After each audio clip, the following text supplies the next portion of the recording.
While I talk a lot on this channel about Turo, I don't talk a whole lot on this channel about my actual Turo fleet and what is going on with it on a day-by-day basis. While I do have a lot of videos on my vlog channel breaking down the ins and outs of my fleet, I don't make a lot of videos about my Turo fleet here, and so in this video, I thought it would be a good idea to do a mid-year Turo fleet update, breaking down what is the current state of my Turo fleet, what are the cars that are working, which cars aren't, and what I have planned for the rest of the year. Because believe it or not, after 7 years of being a Turo host and 4 years of being a YouTuber, I am in fact still growing my Turo fleet, and so let's get started. Now, as I record this video, I have 26 cars in my car sharing fleet. 25 are exclusively used on Turo, and the other one is an outdoorsy and RV share vehicle, and that is my Ford Transit camper van. Currently, my fleet consists of a 2013 Hyundai Tucson, 2008 Ford Escape, a 2011 Ford Fiesta, 2 Ford Focuses, a 2007 and a 2011, a 2012 Ford Fusion, a 2010 Honda Fit,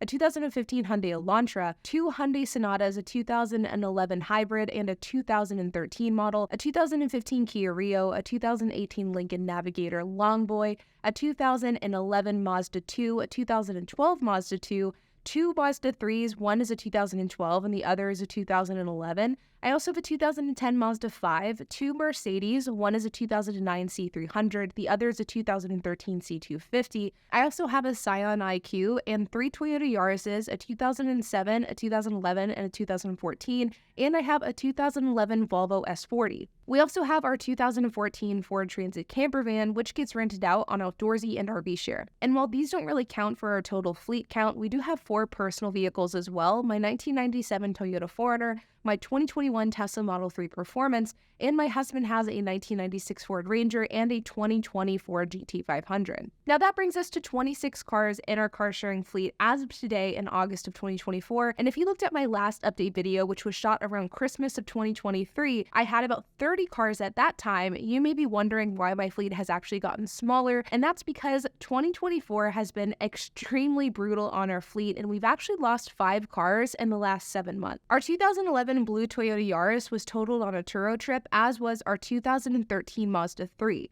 We sold our 2011 Honda Civic due to some major maintenance problems, and most recently our 2013 Hyundai Tucson was also totaled, which was a huge bummer because this is a car that was out due to a Hyundai recall for over 6 months. It was finally addressed, fixed, and relisted on Turo, and within 1 month of it being relisted on the Turo platform, it was totaled by a guest. In fact, it was such a bummer that before we even had that total loss claim worked out, we had actually found a different Hyundai Tucson to replace our old totaled one with, because of the fact that we wanted to keep a Tucson in our fleet. And so this 2013 Hyundai Tucson is the most recent addition. And so while I really am thrilled that we bought this one, I am sad to see the other one go because it was a solid car. And if that wasn't enough, literally as I was scripting this video, our 2011 Ford Focus was totaled as well. This was actually a car that we are scheduling to get repainted, so I am extremely happy that it didn't get totaled after we repainted it and it got scheduled before, but this is another one that I was really bummed to see go. This is a guest that actually totaled it. She just returned it to our lot. She didn't tell us anything about the vehicle, and whenever we went to the vehicle in the morning to check it in for the next trip, we found it just extremely damaged, and Turo deemed it a total loss. And this brings us to 5 vehicles lost in the last 7 months. Now this year, we have not been replacing vehicles at the same rate that we've been losing them, and no, it's not because we're quitting or even downsizing our Turo fleet. It's because 2024 has been a year full of some pretty big transitions. I switched corporate jobs back in June, which was definitely jarring to my schedule. In June, our employee who had been working with us for about a year and a half, he quit and went to a different job, and we ended up replacing him with another part-time employee, this time a family friend that was just looking for a summer job. We are also in the process of hiring our first ever full-time salaried employee, and we're also in the process of buying our 3rd real estate property, which is also out of state. My husband HP and I both told ourselves that we would use summer as a way to regain our footing after implementing so many new things and feeling a little bit overwhelmed with our workload. And then towards the second half of the year, so probably fall and winter, we'll begin aggressively buying cars once again with the hope of getting to 30 by the end of the year. Now, as far as which cars are working and which ones aren't in our Turo fleet, here are my top 3 and bottom 3 choices for the cars that you could potentially consider for your own fleet, or at least these are ones that are working for ours. Now, I do want to offer one bit of a caveat, and that is for our fleet currently, we're in a pretty good position where all of our cars do pretty well. Even our bottom performers aren't cars that we're looking to offload anytime really ever unless they become problematic, and so take that with a grain of salt.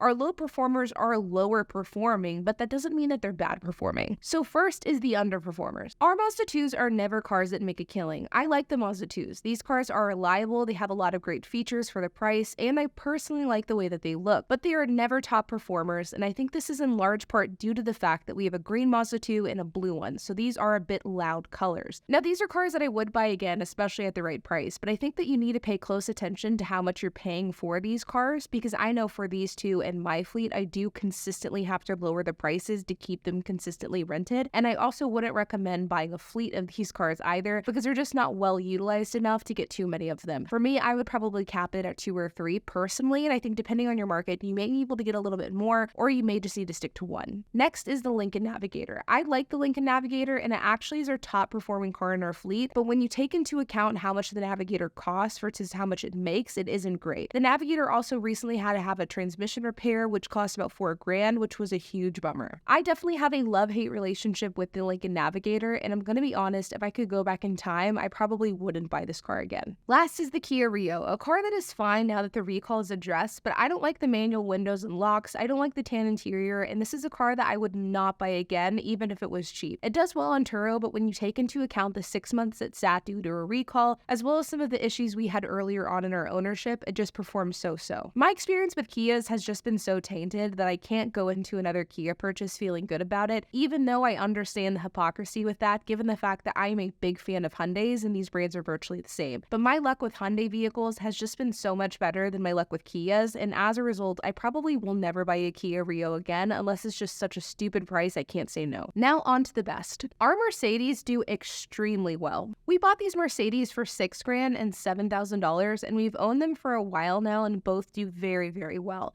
In fact, our 2009 Mercedes was our top performer in our fleet until the Lincoln Navigator came along. The Mercedes is a perfect example of high perceived value. These cars are cheap used and people associate them with wealth and luxury, so you can get a higher rate. I have also been blown away by the reliability with our Mercedes, and I've been looking to add another one, but I recognize the fact that a Mercedes can very much be a hit or a miss, and if we don't buy the right one, it can become a money pick really quickly. So even though we are looking to buy a third Mercedes, we are being very picky as to which one we're going to buy. Secondly is the Scion IQ. The Scion IQ does very, very well. This is a car that you must pay a cheap price for. I personally would not pay more than $5,000 or so for any similar car to the size of the IQ, whether it be an IQ, a smart car, or even a Fiat. This car is a niche vehicle because it's so small. In fact, it is hard to imagine how small a Scion IQ is until you're actually in it. So you either have to go with somebody who wants a small car, which is a very small target audience, or you have to go with somebody who's just looking for such a cheap car, they don't even care that it's small, which is a much broader audience. And we've taken the secondary approach. We go after those people who are looking for a dirt cheap rental with the Scion IQ.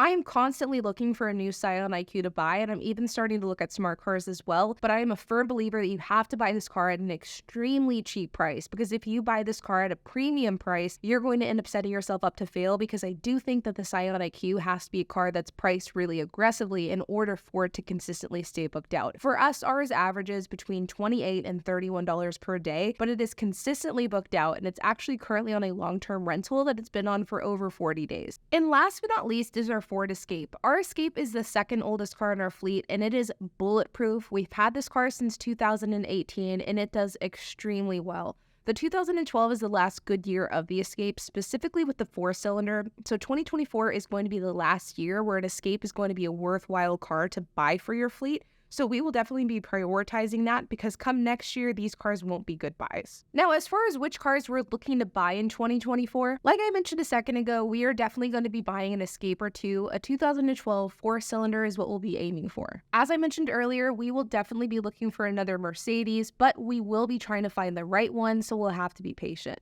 Of course, we're constantly looking out for good deals on Toyotas and Mazdas, and if we find one, we'll definitely jump on it. But another car that we will probably be specifically looking for towards the end of the year will either be a pickup truck or a minivan. Something like a Honda Odyssey, or like a Ford Maverick or a Ford F-150, older Tacoma, something like that. Now, if you guys want to learn how to start and scale your own car sharing fleet with the same business model that I've used, you can use the code OFFER100 to get $100 off the car sharing masterclass. The link is down in the description below. Like always, you guys, I hope that you enjoyed this video. If you have any questions, comments, if you have anything to add, I would love to hear it, so make sure to leave a comment down below. And while you guys are at it, make sure to hit the like button, hit that subscribe button, and hit the notification bell, and I will see you guys in the next video.